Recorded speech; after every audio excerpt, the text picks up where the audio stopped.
The warning klaxons aboard Deep Space Station Artemis never sounded for anything trivial.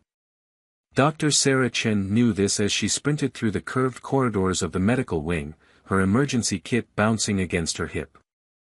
The station's AI had been characteristically terse, Krolith vessel requesting emergency docking. Medical crisis. Pediatric case. Sarah's heart raced, and not just from the running. The Krolith were legendary among spacefaring species, massive, reptilian apex predators whose warrior culture had carved out a fearsome reputation across 3 spiral arms of the galaxy. They were also notoriously protective of their young. For them to seek help from the newly established human station, the situation must be dire indeed. The docking bay's massive doors parted with a hiss of hydraulics, revealing a sight that made Sarah's breath catch. A Krolith warrior stood twice her height, obsidian scales gleaming under the emergency lights. But it wasn't the warrior's impressive stature or the ceremonial blade at their hip that caught Sarah's attention, it was the tiny bundle cradled in their clawed hands, wrapped in shimmering fabric that pulsed with a weak, irregular glow. "I am Sentinel Caxlith," the warrior announced, their translator rendering the words in a deep rumble. "My offspring requires assistance." The words were simple, but Sarah could hear the strain beneath them, the desperate edge that transcended species. "I'm Dr. Sarah Chen, xenopediatric specialist," she responded, keeping her voice steady and professional despite her racing pulse. "May I approach to examine your child?" The Krolitha's vertical pupils contracted to thin slits. "You are human." It wasn't a question, but rather an accusation. "Your species has barely left its gravity well. What could you know of Krolith physiology?" Sarah stood her ground, meeting those alien eyes. "I know that your young have a specialized organ called a luminous sac that helps regulate their body temperature. I know that when healthy, it should pulse with a steady blue-green light, not the irregular pattern I'm seeing now. And I know that if that rhythm isn't stabilized soon, your child will die." A low growl rumbled through the docking bay, but Sarah recognized it as one of surprise rather than threat. The Krolitha's head frills flared, a sign of intense emotion in their species. "You are correct." "How?" "Because it's my job to know," Sarah said simply. "Humanity may be new to the stars, but we've dedicated ourselves to understanding those we share them with. Will you let me help?" For a long moment, the only sound was the soft whir of the station's environmental systems. Then, with ceremonial slowness, Sentinel Caxlith extended their arms, offering the bundled infant. "If you harm them." "I know," Sarah said softly, accepting the precious burden. "I would expect nothing less from a parent." The infant Krolith was barely the size of a human child, their scales still soft and iridescent. Sarah's trained eye immediately spotted the problem. The luminous sac beneath their throat was clouded, its natural bioluminescence stuttering and dim. She pulled out her diagnostic scanner, noting how Caxlith tensed at the sight of the device. "This is just to help me see what's wrong," she explained, her movements slow and deliberate. "It won't hurt them." The scanner's holographic display confirmed her suspicions, a bacterial infection was threatening the delicate organ. What followed was an intense hour of careful treatment.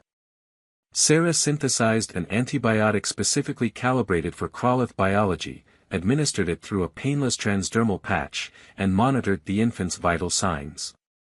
All while explaining each step to the increasingly fascinated parent. "You are gentle," Caxlith observed as Sarah cradled their child. "Yet your movements show no fear." Sarah smiled, watching as the infant's luminous sac gradually began to pulse with a stronger, more regular light. Humans learned long ago that being gentle doesn't mean being weak. Sometimes the greatest strength lies in knowing when to be soft. The Krolith warrior was silent for a long moment, head frills rippling with thought. Our histories speak of humans as a curiosity, a species that achieved spaceflight late, with primitive technology. Yet in the few years since your arrival in the galactic community, you have established medical facilities that treat all species. You study our young. You care. Of course we do, Sarah replied, carefully adjusting the thermal wrappings around the now sleeping infant. Every species' children are precious. They're the future, not just of their own kind, but of all of us sharing this galaxy together. The infant stirred, their luminous sac now pulsing with a healthy azure glow. Sarah performed one final scan before carefully returning them to their parents' arms. The infection has been cleared. They'll need rest and monitoring for the next few days, but they're going to be fine. Caxlith cradled their child with infinite care, massive claws gentle against the soft scales. I have seen many things in my centuries of life, Dr. Chen. I have witnessed the birth of stars and the death of worlds. But never did I expect to trust my offspring to a human's care, or to have that trust rewarded so completely. Thank you, Sarah said, meaning it. Though I hope next time we meet under less urgent circumstances. The Kralitha's head frills rippled in what Sarah recognized as their species' equivalent of a smile. Perhaps there will be. Word will spread of this day. Among my people, trust is not given lightly, but once earned, it is eternal. As Sarah watched the Kralith vessel depart later that day, she reflected on the encounter. Humanity might be newcomers to the galactic stage, but perhaps they brought something unique, a combination of gentle strength and fierce compassion that even the most formidable species could recognize and respect. She didn't know it then, but this was only the beginning. The day a Kralith warrior trusted a human with their child would become a turning point in interspecies relations, opening doors that centuries of traditional diplomacy had failed to breach. Sometimes, it seemed, the softest touch could move the hardest hearts. News travels quickly in space, carried on quantum channels and whispered in trading posts across the galaxy. Within weeks of the Kralith incident, Deep Space Station Artemis found itself hosting an unprecedented variety of visitors. Not diplomats or traders this time, but warriors, hunters, and apex predators from a dozen different worlds, all with young in need of care. Dr. Sarah Chen stood in what had once been a standard medical bay, now transformed into an interspecies nursery.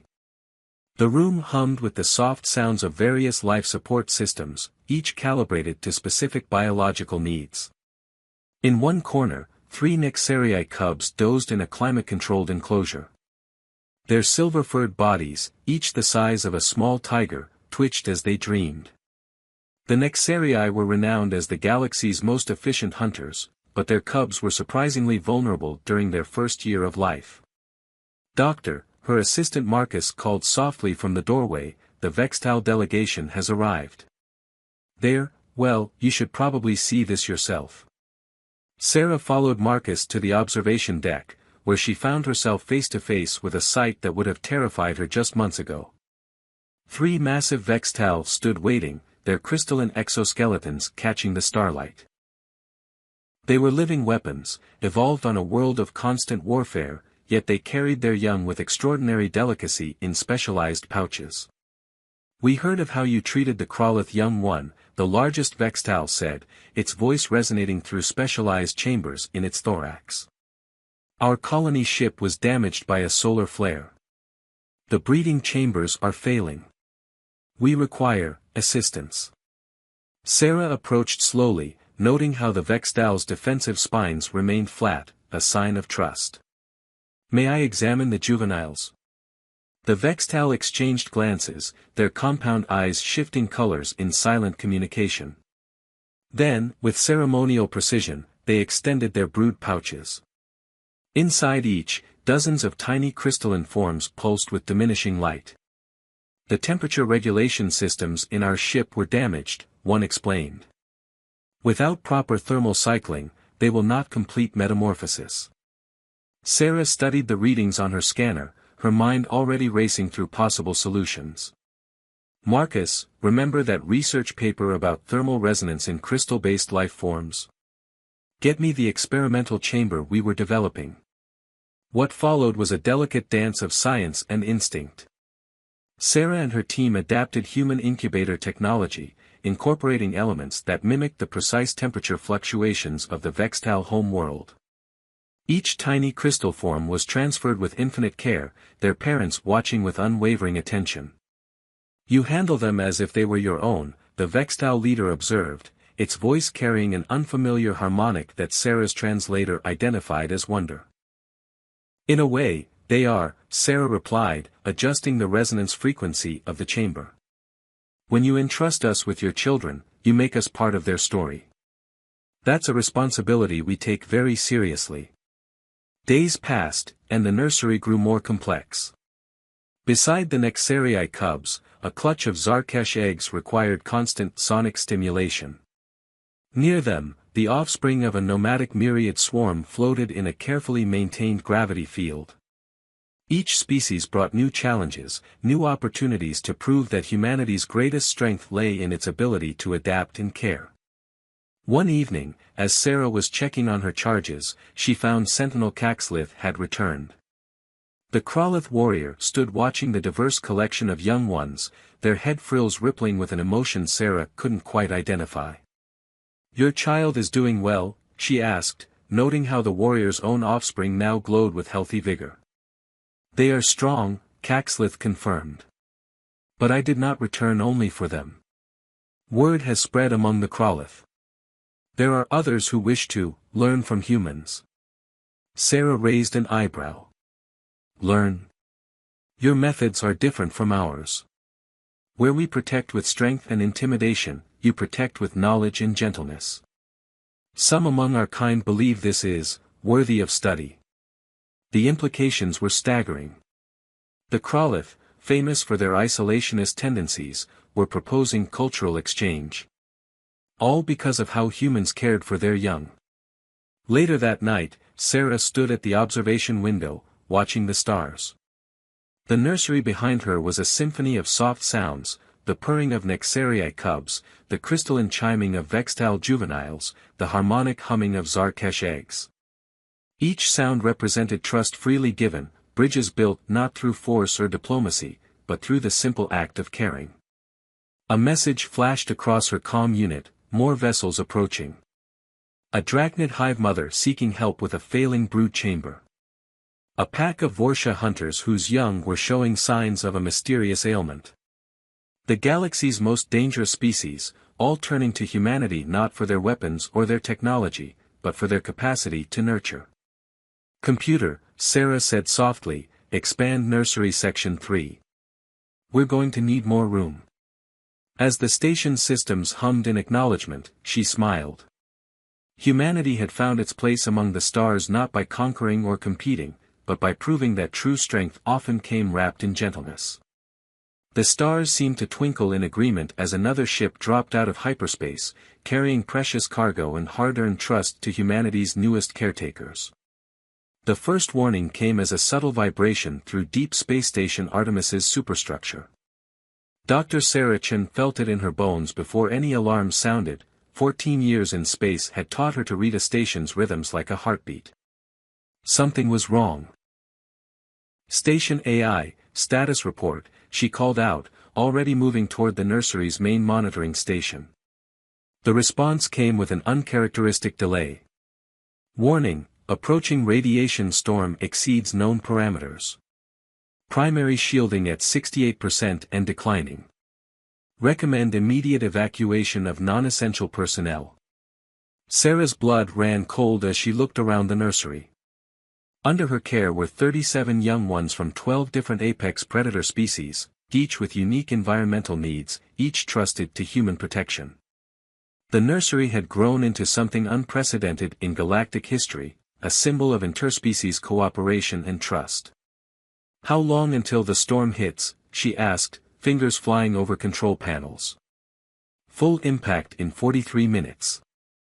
Parent vessels cannot return for retrieval due to radiation levels. Estimated storm duration, 16 hours.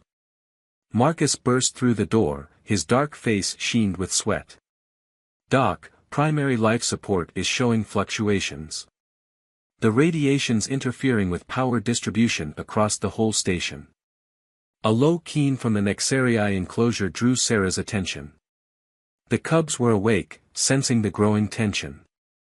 Near them, the Vextal crystals pulsed with agitated light, and the Zarkesh eggs were vibrating at an unusually high frequency. "They know something's coming," Sarah murmured. Then, louder, "Emergency Protocol Guardian, full activation. Marcus, get me Dr. Patel and her engineering team.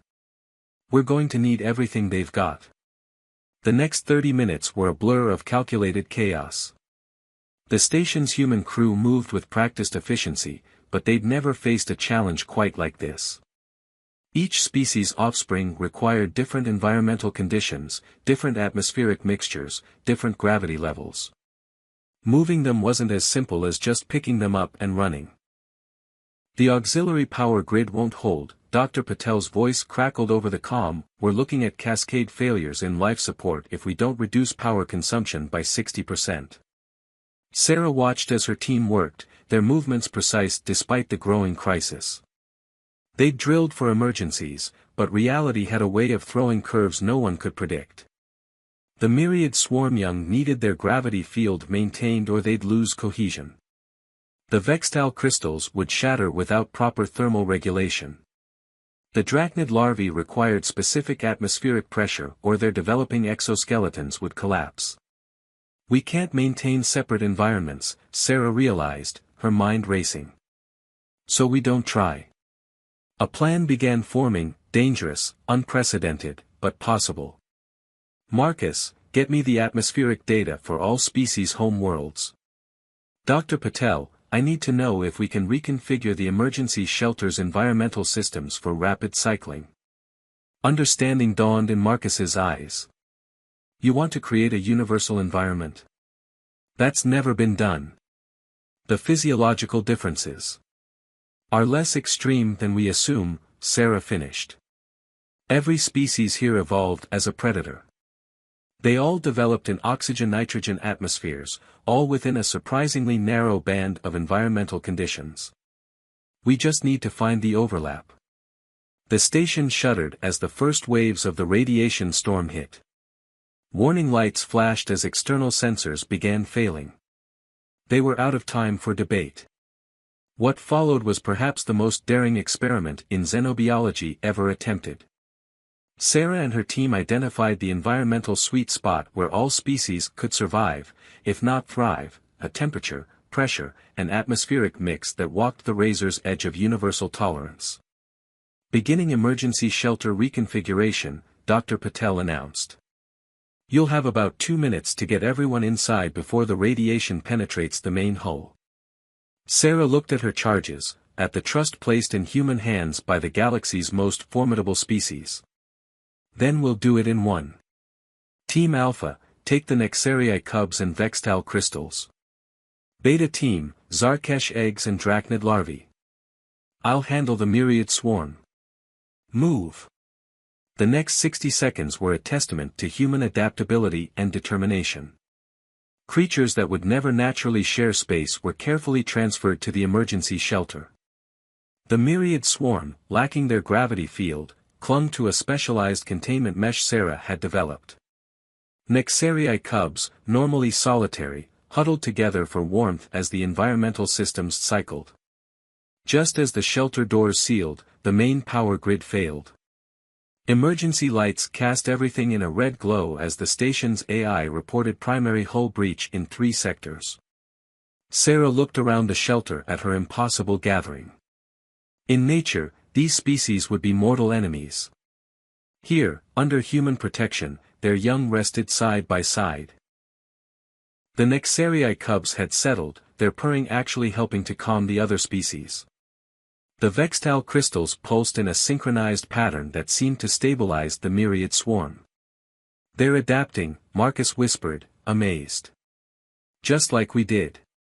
Sarah nodded, checking readings on her tablet. "Life finds a way. Especially when we help it along." She activated her comm unit. "Message to all parent vessels, your young are safe. We've had to improvise, but they're protecting each other, just as we're protecting them." The responses came in various languages, translated by the AI, but they all carried the same emotion: gratitude, respect, and an even deeper trust in humanity's ability to safeguard their most precious treasures. As the radiation storm raged outside, Sarah watched over her unprecedented family, knowing that this crisis would become another chapter in humanity's growing legend among the stars. Not as conquerors or warriors, but as guardians who could be trusted with the very future of species that could tear them apart. The storm would pass, but its legacy would reshape galactic society forever.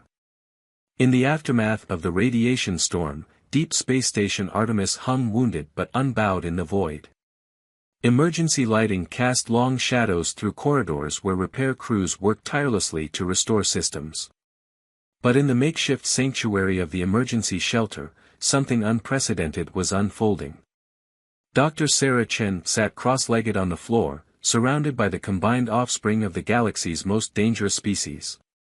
The Nexarii cubs, normally solitary and aggressive, had formed a protective circle around the more vulnerable Vextal crystals. The myriad swarm young, adapting to their new environment, had created intricate patterns that seemed to suit the agitated drachnid larvae. They're learning from each other, Marcus observed quietly, reviewing readings on his tablet. These behaviors, they shouldn't be possible. These species are hardwired to be territorial, especially around their young. Sarah watched as a Nexarii cub gently nudged a dimming Vextal crystal, its purring resonating at exactly the frequency needed to stabilize the crystal's energy matrix. Maybe what we think of as hardwired is really just incomplete understanding. A sudden tremor ran through the station, and the emergency lights flickered ominously.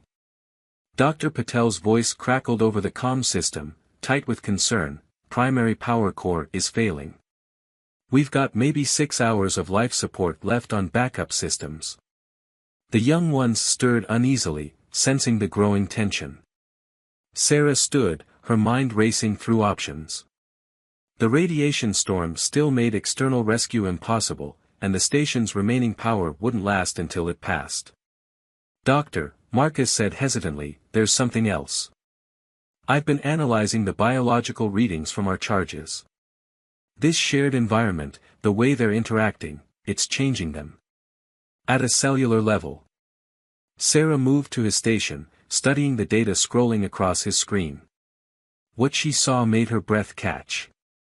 The various species weren't just tolerating each other, they were adapting, evolving in real time. The myriad swarm was producing new biochemical compounds that helped stabilize the drachnid larvae's exoskeletons. The Vextal crystals were emitting frequencies that strengthened the neural patterns of the Nexarii cubs. They're not just surviving together, she whispered. They're helping each other thrive. Another tremor, stronger this time. Warning klaxons blared as another section of the station lost pressure. Sarah made a decision. Marcus, get me a channel to all parent vessels, maximum encryption. She waited for his nod before continuing. This is Dr. Sarah Chen. What I'm about to tell you will sound impossible, but I need you to listen. Your children are not just surviving, they're evolving. They're developing abilities that could revolutionize our understanding of interspecies cooperation. She transmitted the biological data, knowing what she was asking. The most territorial species in known space were being asked to trust humans not just with their offspring's safety, but with overseeing an unprecedented evolutionary event. The responses came slowly at first, then in a flood. The Kralith were first, we trust the human judgment. Then the Nexarii, our cubs choose wisely. The Vextal's crystalline transmission patterns held notes of wonder, evolution through unity, perhaps we have all been blind. But trust wouldn't power life support or hold back the vacuum of space. As if reading her thoughts, a new voice cut through the comm channel, the distinctive harmonics of a myriad queen, the human speaks truth. We have tracked the biological changes in our swarm young. This must be protected. We are dispatching our flagship. Sarah frowned. The radiation levels will not affect our vessel. We evolved in the heart of a radiation storm, Doctor. Let us now protect those who have protected our young. Over the next hour, Sarah watched in amazement as the massive Myriad flagship extended its biomechanical shielding around the station. Under its protection, other vessels began arriving: Krolith warships, Nexarii hunters, Vextal hive ships. Ancient enemies working together, coordinating their efforts to preserve something new and precious. In the shelter, the young ones had settled into what Sarah could only describe as harmony.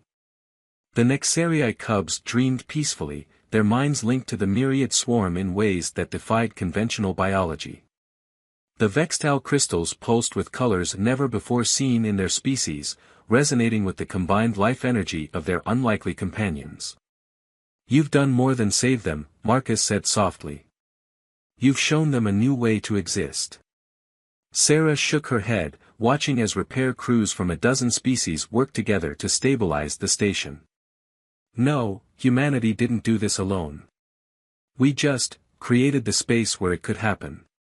Sometimes the greatest strength isn't in forcing change, but in nurturing the possibility of it. As the station's systems gradually came back online, messages poured in from across the galaxy. Word of what had happened aboard Artemis was spreading, carrying with it a profound revelation: the fierce predator species had evolved in isolation, seeing the galaxy through the lens of competition and dominance.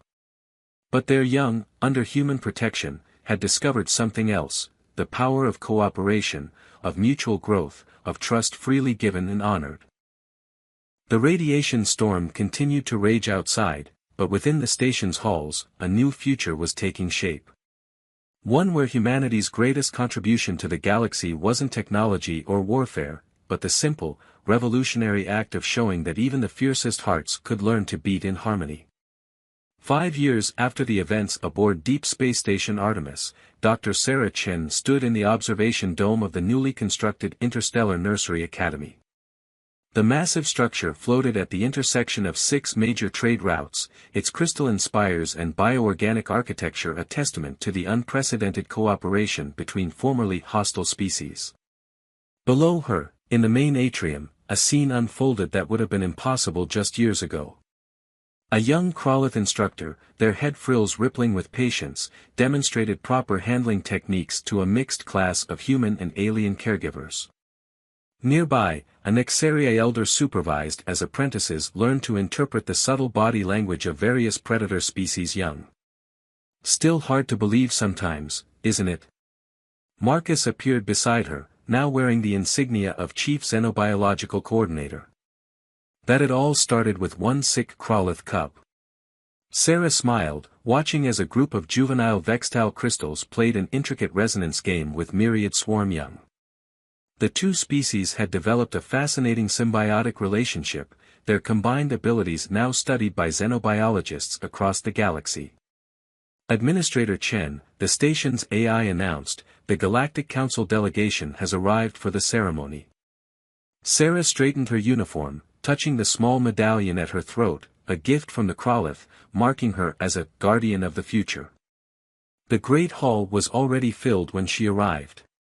Representatives from every major predator species sat together, their traditional rivalry replaced by a shared purpose. Sentinel Caxlith, now the Krolith ambassador for interspecies relations, stepped to the podium first. Their offspring, the one whose illness had started it all, stood proudly among the Academy's first graduating class. 5 cycles ago, Caxlith began, their translator rendering the words with perfect clarity: "We saw humans as curiosities. Soft creatures who achieved spaceflight late, whose technology was primitive by our standards. We were blind to their true strength." The ambassador's head frills rippled with emotion. "Humans taught us that power lies not just in the ability to destroy, but in the wisdom to nurture. They showed us that the fiercest predators can learn gentleness, that ancient enemies can become allies in protecting our shared future." A Nexarii Pride leader rose next, their silver fur gleaming under the hall's lights. The nursery crisis, as it came to be known, proved more than human ingenuity. It proved that evolution itself rewards cooperation over conflict. Our young, under human protection, developed abilities we never dreamed possible. They learned to see beyond the boundaries of species. Sarah listened as speaker after speaker shared stories of transformation. The Vextal spoke of how their crystal young, traditionally isolated in growing chambers, now thrived in communal nurseries. The Myriad Queen described how exposure to other species had enriched their swarm intelligence in unprecedented ways. When it was Sarah's turn to speak, she looked out over the assembled beings, former enemies united by trust in humanity's most distinctive quality, the ability to be fierce in protection yet gentle in care. "We didn't set out to change galactic society," she began. "We simply did what humans have always done, we saw those in need and offered help. We looked at the most dangerous creatures in known space and saw not threats to be contained, but lives to be nurtured." She gestured to the graduating class, where humans stood alongside young aliens who would become the next generation of caregivers. "This academy represents more than just a new approach to raising our young. It represents a fundamental shift in how we view strength. True power isn't measured by how much we can destroy, but by how much we can protect and nurture." The ceremony concluded with a tradition that had emerged from the nursery crisis. The graduates, human and alien alike, gathered in a circle. Together, they recited the Guardian's Oath, "With gentle hands and fierce hearts, we protect the future of all."